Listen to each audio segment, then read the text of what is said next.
Olá meninas, seguindo com o nosso curso, nós vamos entrar agora no módulo sobre perguntas frequentes realizadas por vocês. Ao longo desses inúmeros anos trabalhando com endometriose, eu vi que várias perguntas são feitas com muita frequência. E, preparando esse curso, eu fiz alguns questionamentos nas pacientes que me acompanham no Instagram, no Facebook, questionei para as minhas pacientes do consultório, questionei também no grupo do WhatsApp das nossas pacientes e recebi inúmeras perguntas. Nós separamos as principais e aquelas que foram feitas com maior frequência e vamos responder elas para vocês. Uma pergunta que é feita com muita frequência é sobre qual a influência da cirurgia de histerectomia na libido. A influência da histerectomia na libido de uma paciente é algo que deve ser abordado e avaliado de uma maneira muito ampla. Se nós pensarmos tecnicamente, a histerectomia é a retirada do útero, que é um órgão pélvico que fica no fundo da vagina. A histerectomia total é a retirada do útero com o colo do útero. Nós fazemos a salpingectomia também, que é a retirada das trompas. Porém, em geral, as pacientes com endometriose, que estão em idade fértil, que estão no menarque, elas, quando têm indicação de fazer histerectomia, não é feita a retirada dos ovários. Então, a cirurgia indicada é a retirada do útero, colo do útero e trompas. Isso em mente, nós precisamos entender que a produção hormonal da paciente ela não vai mudar de uma maneira significativa apenas pela retirada do útero, preservando-se os ovários. Então, o que representa a histerectomia numa paciente com endometriose?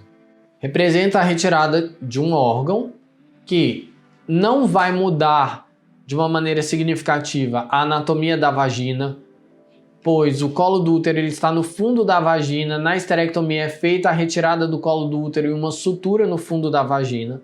Então a vagina passa a ser um túnel com fundo cego, que nós chamamos, mas o comprimento é praticamente o mesmo. A vagina é um órgão elástico, então isso não vai trazer diferença significativa em termos de comprimento vaginal.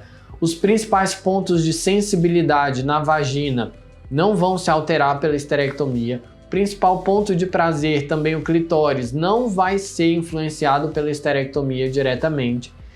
E a produção hormonal da paciente é a mesma pelos ovários. Levando-se isso em consideração, nós podemos concluir que a histerectomia não vai influenciar na libido da paciente. Mas se nós pensarmos pelo outro lado, que a paciente com endometriose antes da cirurgia ela apresenta dor na relação sexual, ela apresenta cólica menstrual muito intensa, ela apresenta dor pélvica crônica, essa dor pode levar à contratura dos músculos do assoalho pélvico, ela pode ter dor na penetração também. Tudo isso debilita muito a paciente e uma paciente com dor, uma paciente principalmente com dor na relação sexual, ela vai ter a libido diminuída. E o tratamento cirúrgico da endometriose pode, em consequência, melhorar a qualidade de vida da paciente. Melhorando a qualidade de vida, pode melhorar também a libido dessa paciente. Então, pode-se concluir de uma certa maneira que a cirurgia para endometriose, mas não apenas a cirurgia, é o tratamento eficaz da endometriose, seja ele clínico ou cirúrgico, ou ambos juntos, eles podem sim melhorar a qualidade de vida e com isso melhorar a libido da paciente. Outra pergunta feita com muita frequência é sobre a consequência do uso crônico do anticoncepcional. As pacientes com endometriose, elas têm indicação da medicação hormonal como tratamento clínico dessa doença. Alguns anticoncepcionais, algumas medicações hormonais, elas têm efeitos colaterais? Tem. Esses efeitos eles são variados de apresentação de uma medicação para outra, de acordo com a progesterona que é utilizada, se aquele anticoncepcional contém estrogênio ou não. Então tudo isso influencia muito em relação aos efeitos colaterais que aquela medicação pode dar à paciente. Uma mesma paciente pode ter muitos efeitos colaterais com uma medicação e outra paciente não ter efeito colateral nenhum com a mesma medicação. Então é algo muito individual que deve ser avaliado caso a caso. Porém, o que a paciente com endometriose deve entender é que existe uma indicação para o uso da medicação num tratamento clínico. Se a paciente não tolera, por qualquer efeito colateral que seja, o uso da medicação hormonal crônica, deve-se tentar outras formas de tratamento.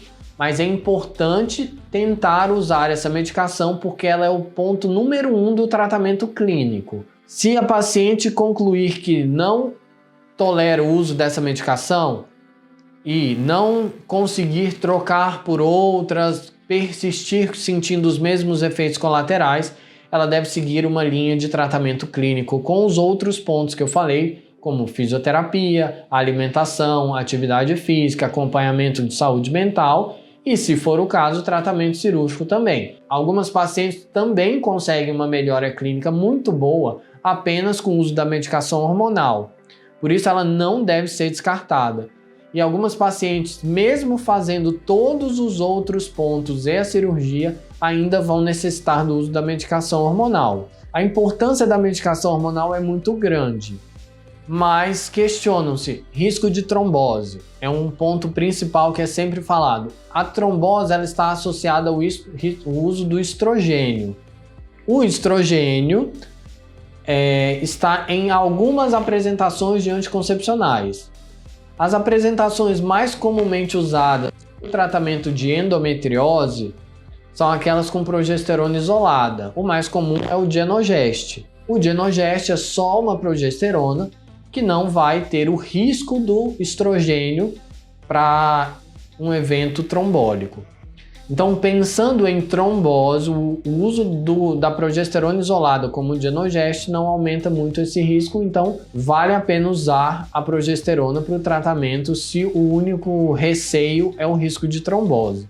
Existem outros efeitos colaterais que podem aparecer, existem riscos associados em pacientes que tiveram doenças hormônio dependentes, por exemplo, um câncer de mama, ele pode ser um hormônio dependente. Paciente que teve um câncer de mama prévio não deve usar a progesterona crônica. Então, essa paciente está contraindicado o uso da medicação anticoncepcional.